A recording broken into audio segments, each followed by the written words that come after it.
Thomas Soto. La morale de l'info, Raphaël Antoven. Bonjour Raphaël. Bonjour Thomas. On l'appelle charte locale de l'emploi. Elle a été signée le 24 mai dernier à Bastia par une quinzaine d'entreprises et de syndicats corses.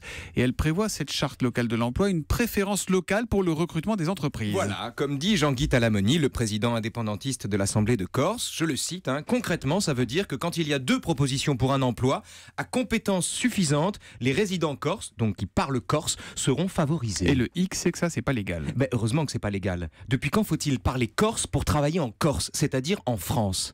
On appelle ça de la discrimination. Comme le rappelle le préfet de la République Bernard Schmelz, le Code du travail prévoit que, citation, les informations demandées aux candidats à un emploi ne peuvent avoir pour finalité que d'apprécier sa capacité à occuper l'emploi proposé. Or en France, parler corse n'est pas une valeur ajoutée.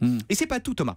La charte en question prévoit aussi que les entreprises signataires favorisent, là encore c'est une citation, le recrutement de ceux qui ont leur centre d'intérêt moraux et matériels en Corse. Ce que les rédacteurs présentent comme du pragmatisme, alors que c'est de l'idéologie qui indexe l'obtention d'un emploi sur la corsitude de quelqu'un. Pourtant, à en croire Jean-Guy Talamoni, la charte réunionnaise pour l'emploi local, signée par Manuel Valls en 2015, utilise aussi, pour favoriser l'emploi, dit-il, cette expression de centre des intérêts matériels et moraux. Alors d'abord, il se trompe. Puisque cette expression figure dans la loi organique du 19 mars 99 relative à la Nouvelle-Calédonie. C'est pas la Réunion, c'est l'autre île. Et non dans la charte donc pour l'emploi local de l'île de la Réunion, où il n'est évidemment jamais demandé à un candidat de parler créole pour trouver un job. Et puis Jean-Guy Talamoni ment, puisque cette expression, intérêts matériels et moraux, ne concerne pas l'emploi local comme il dit, mais la composition du corps électoral néo-calédonien en vue du référendum de 2018 sur l'indépendance de l'île.